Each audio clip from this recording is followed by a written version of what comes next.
All right, good afternoon, everyone. Welcome to Money Matters. My name is Madhura, and I'll be your host. Thank you so much to tuning in. If you guys are watching for the first time, welcome to the show. For all of the returning subscribers, welcome back, guys. And we have a very, very exciting episode planned out today. I think we are trying to bring in more people from various backgrounds into the Money Matters show so that we can learn not only things about personal finance, but also about entrepreneurship and every other things that you need to kind of do well and be successful in life. So I think today's episode is something very, very important that all of us should be learning about, which is innovation. So if you're new to Money Matters, this happens every Sunday at 3 p.m. and we have all kinds of episodes. We have talked about travel, we have talked about tax, we have talked about insurance. Not only that, we have also talked about how, as a parent, you can guide your kids to manage their finances, or as a teenager, how you can get started as well. So there's a range of topics that we have talked about, including investments and whatnot. And each episode will aims to bring you something new, something different, and learn from these people experiences so that you will be able to make the changes and not repeat those same mistakes. That's one of the things that I hope we are creating a platform here at Money Matters for that, so that you can continue learning and improving in your money matters in a way. So if you are watching right now, I could really use your help. Please do help us share this video on your social media. Share this with your friends, your family, on your Facebook or Instagram, or just WhatsApp it to one of your friends, because the more we share this out, the more people will be who need this will be reached out to, and they can benefit from it as well. So apologize if I look a bit tired today. No, just kidding. Today has been an exciting Sunday. I think we I actually just went cycling today in Putrajaya. So after so long stepping out and doing a physical activity after the pandemic. So not that the pandemic is over. So please still stay safe, guys. One of the things that has taken place recently is that I have released a book called Money Matters. So you guys can also check that book out. For all of you who are watching, as much as we aim to give you that exposure during these episodes, we also want you to have something to read and all of that. So you can also check out my Money Matters book as well. So without further ado, let's go into today's topic. So today's topic is, of course, none other than staying relevant with innovation with Mei Tan. If you are not familiar with who Mei Tan is, do not worry. Mei Tan is actually the second generation CEO and director of Asia Green Group, which is a property development company. Most of the time, people just have one designation, but for Mei Tan, it's not like that. We're going to go through a few. I think the fact that she actually took over and now is running this property development company is amazing. There's huge projects. This is something I cannot comprehend, right? How much effort and time and leadership it takes to be able to lead such an organization.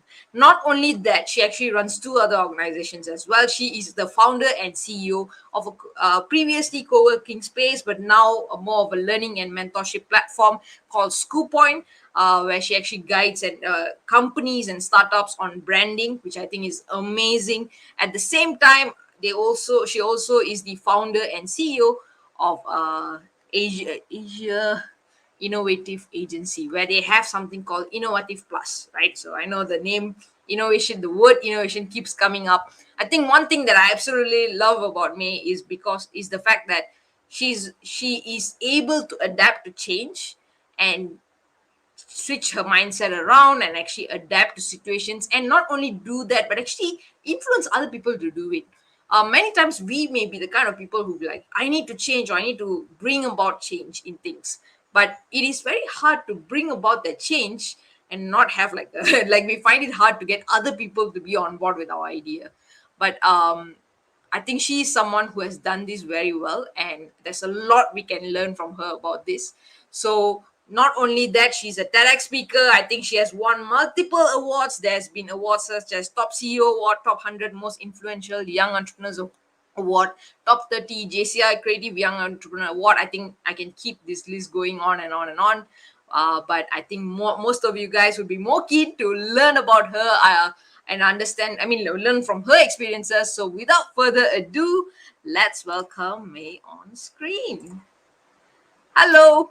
Hello, hi. Hi, thank you so much for an introduction and also inviting me here on today. Yeah. Thank you so much, May, for taking your time. I know you're super busy.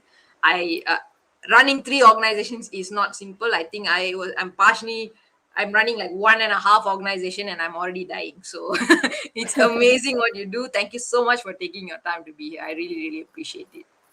So we can jump right into our interview. I think one of the things that I wanted to actually talk about is maybe you can give us a little bit more insights into the different things you do, because I gave the very, the introduction that most people give you, but I'm sure there's innovation. Since we're on the topic of innovation, we can go more into that, like how innovation applied in the three different designations or companies that you run in a way. But I think I would kind of do a bit of introduction in terms of what I really do. So just now but already be introduced that I run three things. So number one, talking about Asia Green Group, we are a property developer and also timber manufacturing, based in Penang here. So I think in general, how this innovation evolved in Asia Green Group is that I'm the second generation. So property and timber manufacturing technically is a very traditional businesses. So Yep. as a second generation, that's where we come into to trying to innovate, but staying relevant in today's market, right? But of course, in such traditional business that has been there for decades, right? It's very hard to right away and say, "Oh, I want to change something," right? It takes times. Yeah. I've been back for this year 12 years. Yeah. So it took me, I can say, easily 5 to 6 years to implement some changes. And over time, when changes see a lot more I guess effective, that's where you earn the trust from the other shareholders that allow you to do more changes as well. Of course, along the way, there's always changes that fail, right? I mean, it Yeah. cannot be like 100% sure those changes that you apply is going to be 100% prove that it's going to work, right? Yeah. There's a lot of test and error, I would say, yeah, along the journey as well. I think same thing with for Scoop Point is a new company that start from scratch, right?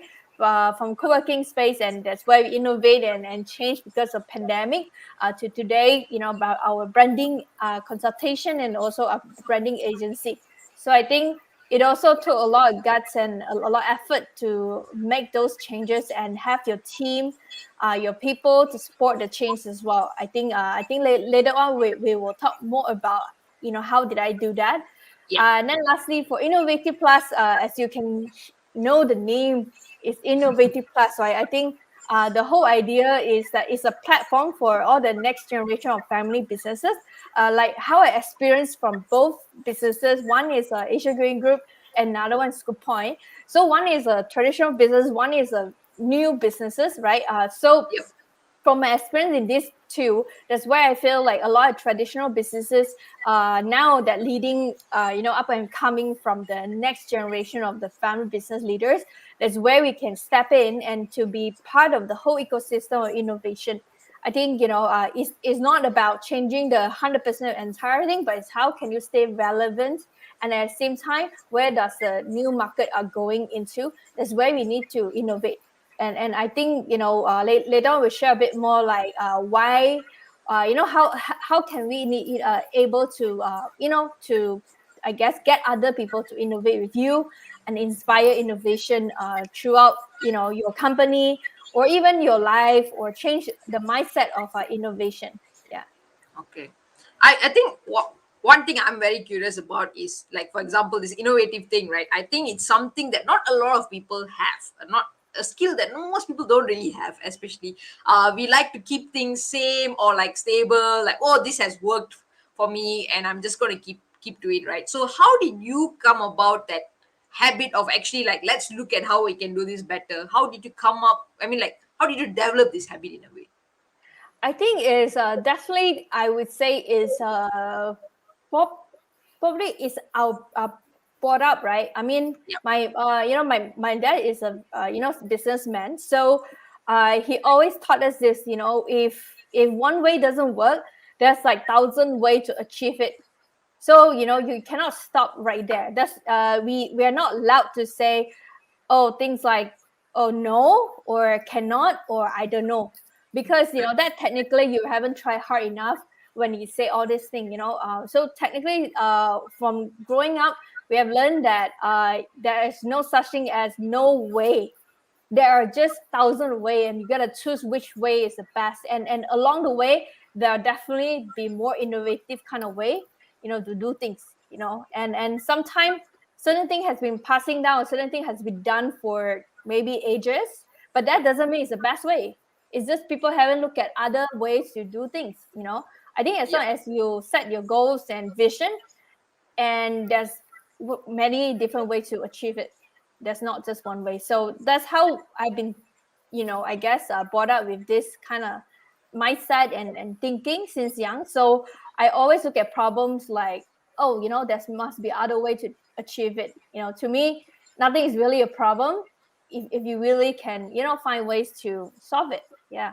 Yes, very very nice. I think it's one aspect of a mindset that pretty much everyone should have, but I think a lot of entrepreneurs do have this mindset in a way of like just finding another way to get it done because there's always a way to do it.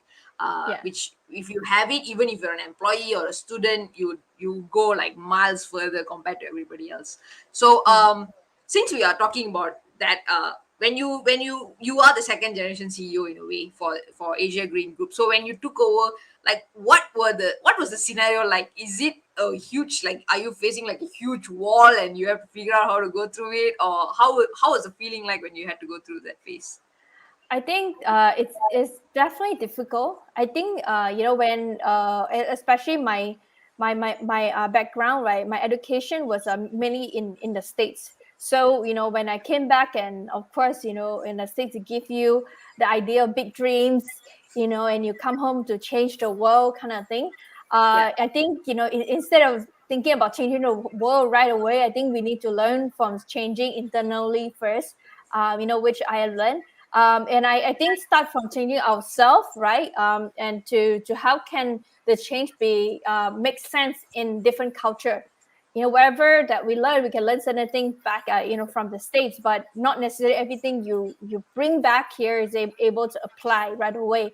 Yeah. So I think, and I think to slowly adjust like the balance between wherever I know or learn from the States and the Western culture, and to fit it back in Asia culture is where I think you need to find a balance, right? And I think secondly that of course face the most challenge is, like we say, innovation and change. And this company has been established strongly the foundation and a certain way of doing things, from the first generation, Yeah. where when you're coming up to even when I first say, oh, we need a website, we need a Facebook page. Back then when it was 12 years ago, and they were look at me like, oh, why are we doing this? We don't need those. We they were still using traditional brochure flyers, and no one get online at all. And we are way behind compared to the States, right? So I went ahead and go ahead and develop the website, and started the social media. Back then was only Facebook. So of course, because last time I was studying and graduated as a branding and graphic designer, so I knew how to actually put up a website. To be honest, so I just put it up, and I just use wherever I know and resources, and to do it first, right? Yeah. Of course, when you first ask for that approval, that was rejected, right? So I think you also need to learn to how you take in the rejection, and then you can also learn to just don't give up if you think is this necessary for a company. So I just went ahead and did it anyway, and then over the years now, is become a lot successful. I mean, we started way back, and website become so useful that then all these shareholders, and at the end they actually thank me for doing it. And I think of course then they only invest into putting more effort to building, find or update the website and things like that. And now we also run ads and things in the social media. So I think it's take a lot of patience and time. if you Yep. want anything change, and don't jump into change right away. I think my experience also, when I first came back, like I say, I want to change everything, right? If only change if it's necessary, and change if it's gonna to make sense, or if only it's effective, efficient, right? And it's also cost saving, then only you change, right? It's not like, oh, everyone changing, so I must change as well. I think Yeah.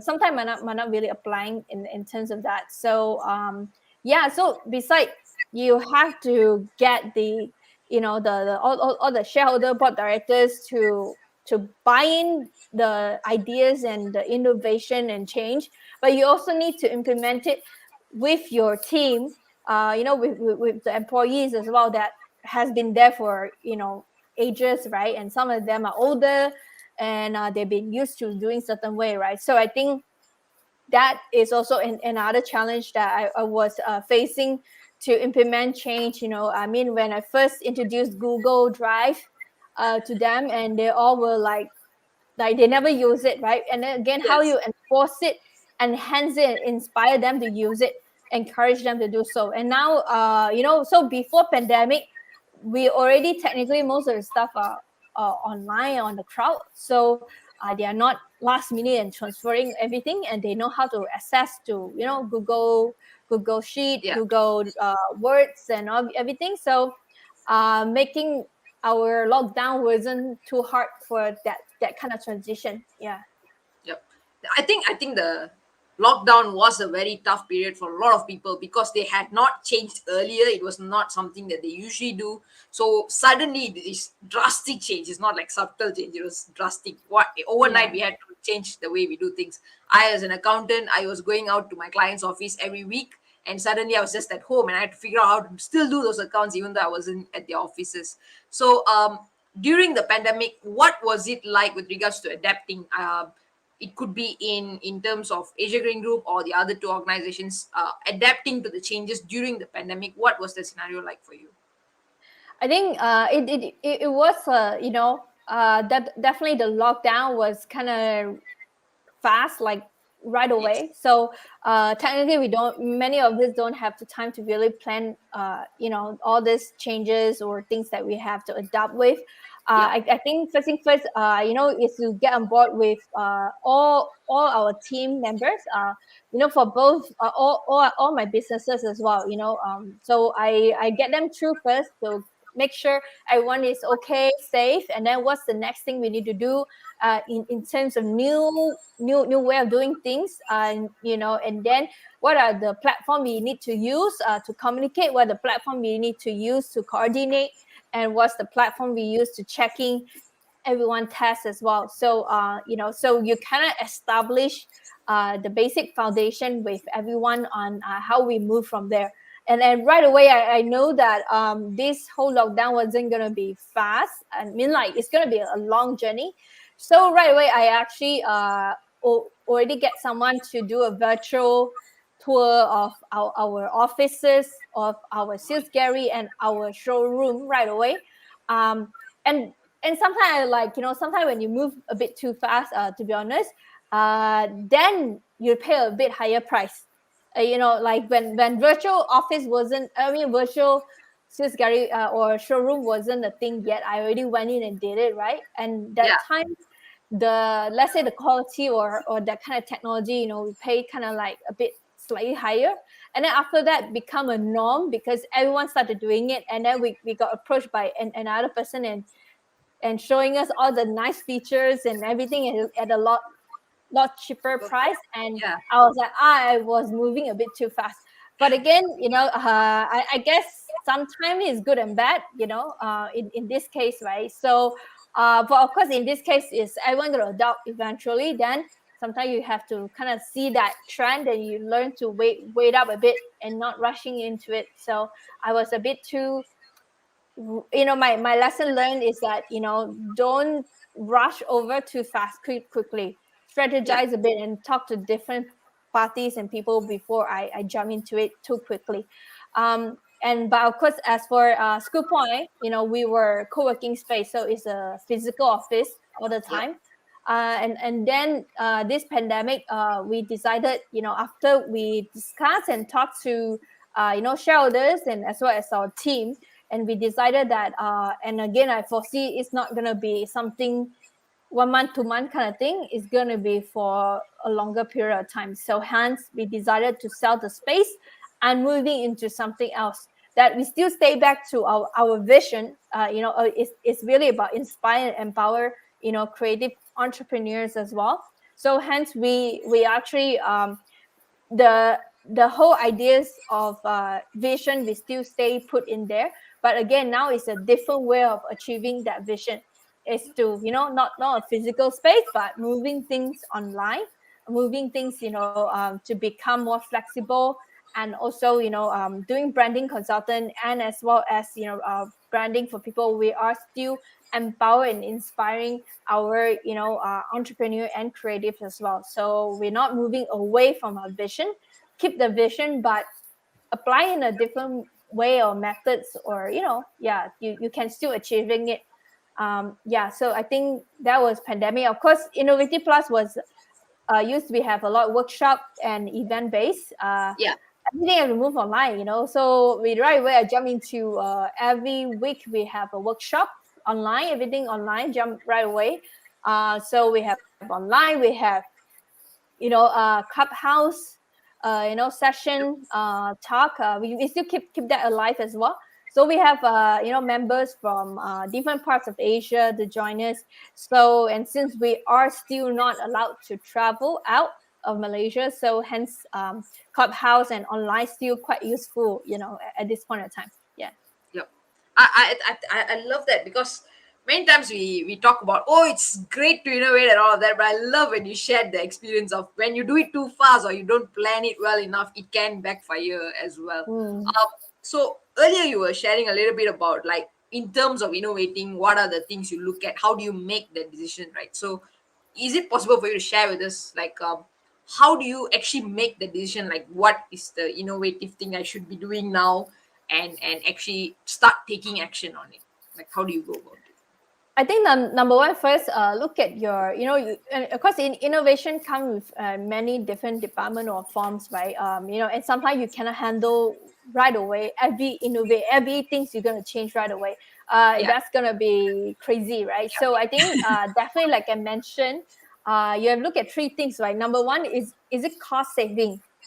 If you want to Okay. change something, you gotta make sure it saves you money, right?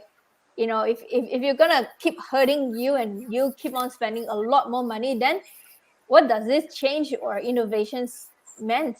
Let's say, okay, it is cost slightly a lot, or overall, you get calculating overall and long term. In a short term, sometimes you might not able to see it. Okay, let's say, and then number two, efficiency. Is this save a lot of your time, and it make things faster and moving, and then efficient and effective. So if you are able to change for making it faster and efficiency, right, and then you can make it very effective, means right away if you can see the things are working, you can actually see a result from it, right? So Yep. it's effective and efficient. So if these two things tied up, and plus is in long term is able to help you to save a lot of costs, right, then that's where you should be looking into innovation, or change in that particular thing. So look at different things, like from is it from operation point of view, or is it from sales or marketing kind of view, or is it from your internal kind of thing, or or your project production.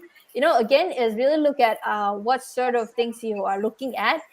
You can change one at a time, not trying to change everything. So you can, Yep. let's say your operation, your SOP, doesn't make sense on doing 1 to 2, or your new thing that you want to change. Let's say you see this tag is so cool and you want to implement in your workflow, but then that added up additional, let's say, double work of people keying, or double work of people spending more time to double check everything, then you are not really efficient, Yeah. right? And so your manpower and your time in business is really about time, right? So you want to save time so you can do many different things. Yep. right? So hence why efficient is very important, so I think you have to first identify which area you want to innovate. I think secondly, apply the three things I mentioned. Is it cost saving? Is it time efficiency? Is it effective? If these three line up, then it's kind of meant that you sort of have to start looking at for that kind of innovation or change in that specific area. Yeah. Yeah, that's very nice because I think when we, especially tech is something that young people, like for when I run my organization, I think at the beginning stages of my Ascendance, I'll just be like, oh, this task, I mean, a task managing tool looks very interesting, guys. Let's put this in. And we will just keep bringing in new things without actually evaluating whether it's really necessary. We just want to do it for the fun of it. And then we tend to end up wasting a lot of time just managing these tools instead of actually doing the work we're supposed to do, which I think a Exactly. lot of entrepreneurs face. Very nice. I think when you, well, joking, okay, never mind. When we innovate, right? Let's say you have done that study as the leader and you understand that this is the best course of action to take for your organization. How do we communicate that message to our team? Like for one example is like right now I am getting a few of my teammates to start actually utilizing Google Calendar really effectively so that we can manage our time and all schedules much better. But it's a very tough tool for some people to learn. So there's a lot of resistance, right? So as a leader, how can we communicate it effectively so that they also adapt to that? I think the hardest thing for innovation is really about how to adopt the innovation. So I think as a leader, number one, once you establish, right, you need to first get the expert. You need to do some training, okay? But after training, are they going to do it right? How you make sure they do it? I always believe in this organizing, in this method about, I call it a stick and carrot kind of thing. So for example, you want the all your member and staff to let's say start using Google Calendar, put in all your meetings over there, right? And invite people. Okay, so how can I encourage them? First you need to show them example. You already started. You don't go and ask your people and do it. You yourself never do it. I think as a leader, definitely important to show a great example. So when you start doing it, okay, number one, there are certain people will start follow, okay, not everybody. Yep. So what's gonna happen with the rest of the people, okay? Then you implement, okay, for people who have done it every week, let's say you've done it well enough, or you set a target for them. So if you're actually doing it every week already, right? Then there's some sort of a benefit or some sort of I guess reward that they can get from Yep. actually doing it. So you need, and then thirdly, right, is that for those who have like still after reward they are not interested. Okay, then sadly you sort of have to have some sort of penalty. I think it's the same thing as enforcement. For us, for example, in Malaysia, if there's no enforcement, there's no police go and summon you, then you probably won't do it. I mean, it's partially also our culture, right? So you sort of have to have certain penalty, some deduction or something that they are feel ashamed of, for example, to then, you have to balance the reward and the penalty for them so that they can sort of forced to do it. And you need to really closely monitor for easily 2 to 1 month period of time to really get them to actually adopt and start using it. You cannot like, okay, 1 week I already told you guys what to do, okay, then expect everyone to do it. You really monitoring and then seeing this period of time, you get your expert or your one of your, let's say, the department head to help you to monitor how was the process. During the time, definitely there's a lot of question, there's a lot of mistake, and you need to allow them to make during that period of time. But monitor for 2 to 1 month period of time. That's where once they get used to it, it become a habit already. So next Yep. month you become less control or less you become a slowly you can let go already. Then they can sort of run by itself. But the first 2 to 1 month time is where the critical time you sort of have to watch them to implement the change. Yeah. Okay. When Scoop Point made that transition from like co-working space to everything going online, like did you have issues like with regards to getting the team to change? Because I think the mindset, the view, the habits that you will have running a co-working space and what Scoop Point does now is completely different. So what was that transition like, and how did you help them make that transition in a way? I think for Skupine, for that transition, it wasn't too bad, to be honest, because I think because I also applied the same mindset and culture to Skupine all these years about Yeah, learning to adopt and learning about change. So when I discussed with them that we decided to move forward to a different direction, there are changes there, but most of their scope actually not far from what they usually do. It's just moving things online. So using yeah, what platform, using what. So I think it's number one. If you are entrepreneur or you are heading a department or something, day one you need to establish that kind of mindset about change. That yeah, anything, anytime, you're ready for change, and you're not like only pandemic only you change. So you need to establish that kind of mindset and foundation from very day one. So when pandemic hit, when announced that change, it wasn't like, oh my god, it's gonna be dying, I'm gonna be like horrible. No, rather they are happily accept. Okay, that's not an issue. Okay, so what we need to do next? Okay, establish I like a whole plan for them to see yeah, where exactly want to move. Next is what are the action plans to be taken, right? Then who in charge of each of the action plan, what's the deadline, and then once you have that plan out, then everyone is able to accept it, and then just based on your plan to move forward. Of course, along the way, not you have to understand there's nothing in your life will always go as planned. Okay, that is just part of life. If you plan everything and it doesn't always go as planned, you don't give up or you don't be sad about it. That's just part of it. Then okay, then the shit happened. Sorry if I say that word. But again, you have to see how to look at that, and then okay, now what I can do with that, and then maybe solved it and then move forward. And yeah, then there could be another direction of planning that need to do because of that happen, right? So I think one part that we always need to learn, again, there's no thing that will go as what you plan, yeah. and you just kind of like learn to accept that as a fact and move forward with that, and then plan the next thing. Yeah. Yep. Yep.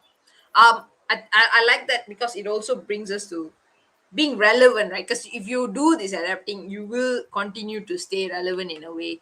And why I chose this topic, people may be wondering like innovation, money, how is this connected? Because I feel like most times people go into financial difficulties or their businesses that was flourishing at one point in time just dies suddenly is because they are unable to make that adaptation and like make changes and keep innovating in a way. And I think it's a very very important thing, and I think that's what you're also doing with Innovative Plus, where you're guiding a lot of other people to have that in their businesses, so that even though these businesses are like doing really well right now, when they transition and they go into the next decade and so forth, they continue to remain relevant and continue to thrive.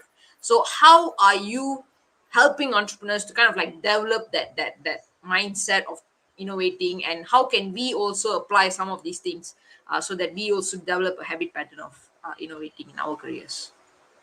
I think for in Innovate Plus or even Scoop Point, we again I always believe innovation is not just the not just the tools or the items, for innovation. I think it's really Yep, about the mindset that you have to start first. yep, So I think when I think in my tech talk also I mentioned innovation as a mindset. So I think number one you have to understand is that when you establish that as a mindset, so you look at everything. There's a potential of change, potential of uh, different different opportunities, right? That is going to be in those in innovation that you make. then that's where I think businesses and yourself looking at all this, either from investment point of view or from running a business point of view, that's where you can look into. Of course, if you talk about investment, everyone is looking at what are other ways to make money. Okay, Yep. so again, if you're doing one way, doesn't mean that it's forever they're gonna be that way. I mean, now Yep. innovation has come into different form. It could be a digital kind of form of investment, Yep. to physical form investment like real estate investment as well. So a different asset class now, that you can also start looking into investment. So I think innovation has evolved, not just technology, but to me, it's always come back to your mindset. So I think establish that mindset that there's always things that you can, get yourself involved in new things, and I think number two is that I think learning from different peers is definitely important. So hence I always establish platform and establish that like-minded community. When you have those community, that's where you can actually learn from each other. Is very important. So someone has done something and you never thought about that before. Yep. So this is somewhere you're like, oh, I didn't know I can do that, or you can do it too. So, and sometimes, you hear from people like, that, the same mindset or same background, and you learning that, oh, someone did it, then it gives you inspiration that you also can actually achieve it. Is then you realize it's not that bad, and you can talk to the people as well, that, oh, how did you do it, right? And learn from those people who have done it, and Yep. sometimes they even make some mistake that you can learn from as well. So I think, since I having the community is super important for me, I think having a workshop also, is important. So you want to always expose yourself to different workshops, or sharings. That's where you can learn from the experts. So for our workshop, we always invite more of the experts, or people done it for many years. They know what are the things, or do or know, or do it wrongs, or the steps, or the way to do it. All these things to actually introduce to our platform as well. I think lastly, to keep yourself being get yourself more exposure. Mm. More exposure also sometimes will lead to more ideas. Yep. So last time, of course, we're talking about traveling, where we go to different country, and I've loved to travel, because when you go different country, or you attend different conferences in different country, you just get a new insight and new ideas coming back, and that's how I used to do. Of course, that was before travel Yep. time, but now, of course, we cannot travel physically, but I mean, we can travel all around the web world now, because that's how the fascinating about having an internet, having a Google, is that you can get all information right there. But I Yep. think at the same time, I think culturally, in this part of the world, we tend not to like to expose, get exposure too much, or do a lot of research. Yeah. We just listen to what people say, but tends not to do a lot of research, compared to, from my understanding, and in the States, is that everyone there love research.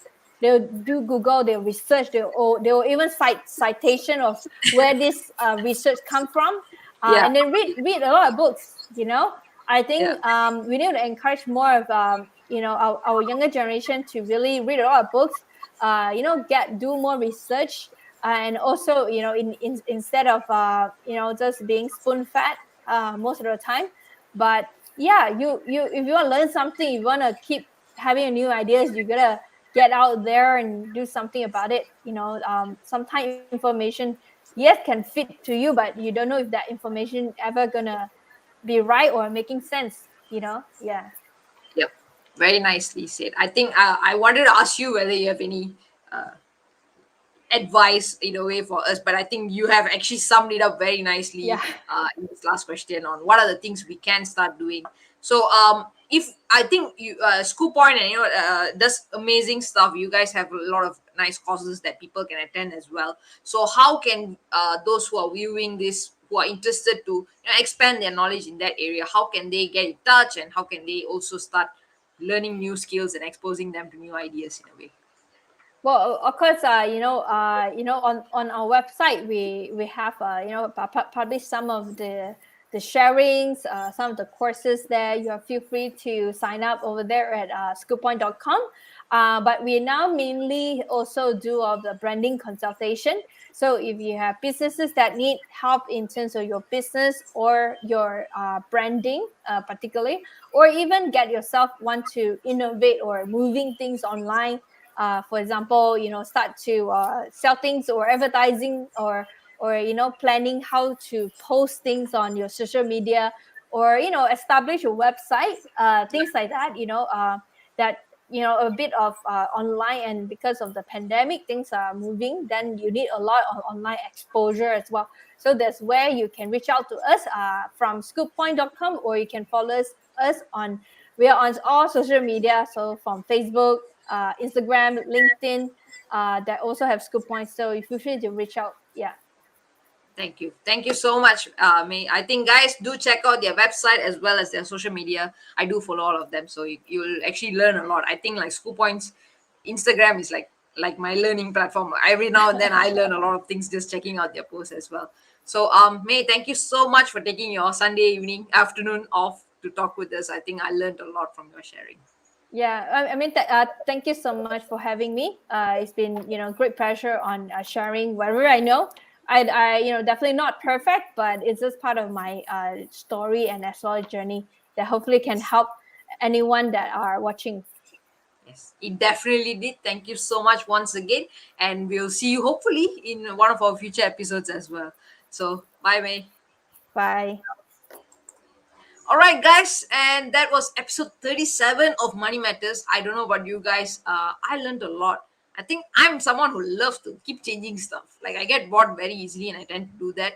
But we learned a lot of new things today. For example, when you're making a decision, look at the cost effectiveness, look at the effectiveness and efficiency of that thing, which I think is a very, very something that I don't usually think about. So I'm going to start thinking about that. Each of you for sure would have some valuable takeaway from today's session. So please do drop it in the comments if you'd like to share with us what you have learned, and also of other audiences on what you have taken away from today's session.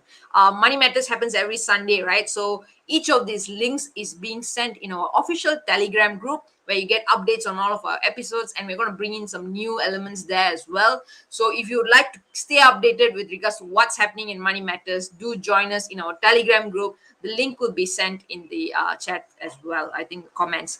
We have sent in the social media links of our speaker today. So please do follow her as well as her organizations. I think you guys would love the content that they're releasing on their sites as well. So thank you so much, guys, for watching. I would like to end off today's session with something interesting. I think exposure, like we spoke about earlier, is very important. We need to keep learning new things, or just meeting other new people. It really helps us to grow to the next level. Personally, for me, the reason my personal development took place is because I was joining a lot of activities under Ascendance as well as ET Ideas. And we have, one of the things we are doing is we are putting all of our events in one place for you guys to access. So if you are interested, you can check out our other talk shows. Not only Money Matters, we have something called Changing Reality, where we feature C-suite executives. We have Talk with Steven, we have Tech Tare, we also have Saturday Nights with Sira Bandung. So all of these details, all of these events, for example, we have Zen Parenting for Parents, Keep It Up for Health. There's a lot of different activities that we organize in ET Ideas, and we want you guys to be able to access them at one place. So if you're interested to find out and learn more about these things, you guys can actually visit our website at et-ideas.com. We'll also drop the link in the chat. And to end off today's Money Matters, and hopefully our future Money Matters episodes as well, we will be actually sharing with you guys about the weekly roundup of Ascendance done by one of the Ascendance's apprentices called Hazik, right? So he actually leads this team of amazing youngsters who will be sharing about the amazing all the activities that Ascendance has been doing over the past 1 week. Since this is a Sunday, I think it's a very nice time to look back into all the stuff we have done over the 1 week. And we invite all of you to join our platform, join our activities, and continue learning, because none of us are too old to learn, none of us are too good to learn. There's always something new to learn, and we want you guys to be a part of our platform as well. So thank you so much for watching. check out this video and see you guys at the next episode of Money Matters. In case you're not aware, the next episode of Money Matters is the 1 year anniversary. So see you guys next week at the 1 year anniversary celebration for Money Matters, and let's check out this episode. Bye.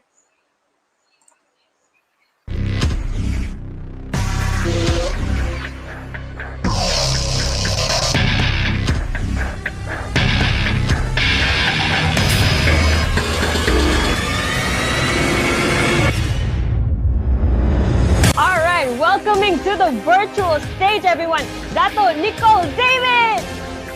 Oh my God! Hey! This is a talk show that I host on a weekly basis where we discuss different topics regarding money.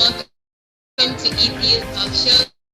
So ET's talk show is a monthly talk show where we discuss relevant topics for the young and young. Changing Reality is a show that features phenomenal people from all walks of life who are changing their own reality.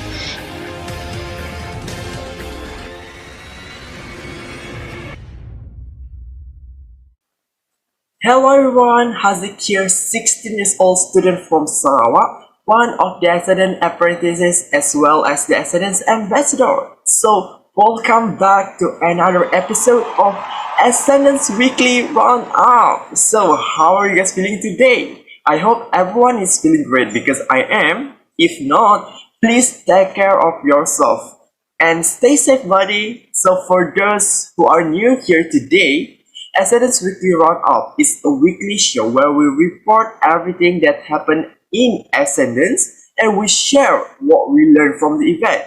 So you guys want to know what are the events that we have this week? So, roll it, bestie. Hi everyone, my name is Yu. I'm 15 this year and I'm one of the Ascendance apprentices. Last week on Money Matters, we have a very special guest who is a former head of consumer credit and retail credit at Maybank with over 30 years of experience in the banking industry. I present to you, drumroll, Ms. Selena Gabriel. The topic mentioned is something that most university students, or maybe even some working adults, can relate to. It has something to do with paying off your student loans and being in credit debt. Honestly, when I heard the word loan and debt, the topic scared me like a lot. But I learned so much about how bankers approve of your loans and etc. So I don't really want to spoil anything regarding the episode, so just make sure to watch this episode and stay tuned for the next one. Hello everyone, Azana here. I'm from the Ascendance Apprentice and also the Ascendance Ambassador as well. So, other than the other events that my friends have mentioned, there is also Say What with Ascendance. The science behind New Year's resolutions happened on 9th January on 8 p.m. So, what did I learn from the session is that New Year's resolutions is just simply a trend and it usually won't work because people like us will always do it because of peer pressure. Because like all the people around us is setting their New Year's resolutions. So why won't us, right? And I personally think, and the speakers also shared that if we really wanted the New Year's resolutions to work and for us to achieve it, it would rather be called as a goal, and we would already have like to start the journey on achieving it earlier back. So that is my take. Hello everyone, my name is Mia Akila. I'm 6 years old and I'm one of the Ascendant apprentices. So in 12th January 2022, I've watched this one amazing show which is Talk with Steven and is about surviving the pandemic as an artist. And this show was hosted by our amazing host, which is Stephen Rush, and he also a head of marketing and sales at Globalatory Consultancy. And we also have a very nice guest speaker, which is Umatevi Paramalingam. She's a founder of Fresh in Mehendi and a co-founder of Artisan Cottage. Amazing, isn't it? In this show, Uma has shared her experience of what she's been through during this pandemic and how she has to start everything again during pandemic. And what I have learned is you have to know how to handle your emotions so that you won't show any bad side of your emotion to people, and people will also not going to react with any negative emotion too. Then there will be a good solution for a problem that you're trying to solve. The second one is hard work. Hard work is also important because without hard work, then there's a lot of things that you can't achieve, especially during this pandemic. Everyone's are going through a hard time. Some are losing their work and so on. But if you put all your effort and hard work on something that you're working on, then you will get to achieve the things that you want to do. Lastly, you have to build your end goal, like the big goal that you really want to do in your life, such as the most thing that you really want to achieve in your life. But for sure, you have to start working on your small goal first. Like take the small step first. Then you can do and keep working on it until you can achieve that into your big goal. So those who are watching this, there's a lot of upcoming event in Ascendant that I can't wait to watch. So if everyone who are also excited like me, don't forget to stay tuned for the next event. Hello there, Harvin Karthik here. I'm 13 and also an Ascendance apprentice. So on the 16th of January from 2 to 3 p.m. a Q&A with Ascendance was held in the teenageentrepreneur.com. Bavitra, an amazing Ascendance apprentice, hosted this program. The session began with a quick overview of Ascendance. This week's Ascendance Q&A focuses on the authors of two different books. Harsha Ravindran, author of The Making of a Teenage Entrepreneur, and Madhura Kannan, author of Money Matters. Both of them discuss their books as well as how they continue to work hard in business even at such a young age. Willingness to put in regular hard work, time, and effort always aids in focusing on the goal. Spending more time with more people who are more focused. Learning to control emotions will aid in maintaining attention to lead to success. Thank you so much, teenageentrepreneur.com, for such a fantastic session. Signing off, Harvin Karthik. Bye. Alrighty, hello everyone. So, on 14th of January, we had Changing Reality and we featured the amazing Jose, which is the CEO of Restaurant Brands International. She literally owns these three world iconic, popular and loved brands, which is Burger King's, I bet that you guys know, okay, Tim Hortons and Popeyes. They also have 27 restaurants in more than 100 different countries. Wow, how amazing it is. So, I have learned that we need to be brave to take the opportunity that we get and just give it a shot. Because it's whether we will get it or we learn. So just trust the process. He also reminds us the most important thing is people.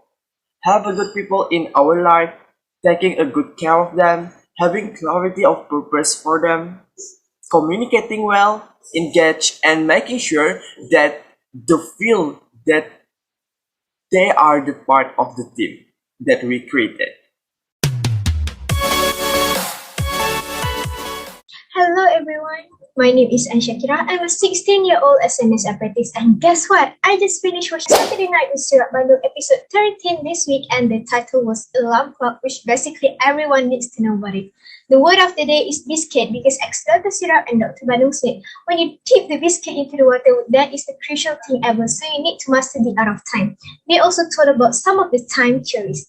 And they had Harsha, and she shared how she actually managed the time and juggles with many works, even though she still studies. So she said one sentence, which is, you always have time for everything. Setting an end goal also is really important to make the time process go smoothly. After all, we can set ourselves for time. And I'm so mind blown with this week's session, so I think that's all for me. Bye! Alrighty, I think that's it for our second episode for today. I hope that you guys learned something, and if you guys want to know more about the events, go subscribe to the Entrepreneur platform and join Ascendant in only RM150 for the whole year. So there will be a lot of recording of the previous episode from Generality, Money Matters, Backstage Spotlight, and many more. Not only that, the fun thing that I love in the Teenage Entrepreneur platform is we have an audiobook of the making of the e-platform. There's like a sound effects and it's so fun. Like I can literally finish the book just for one day. So I think I will be putting the link for how to join Ascendance on the description box below. And That's all for today. See you for the next week on Sunday, 2 p.m. GMT plus 8. Again, Hazik here signing off.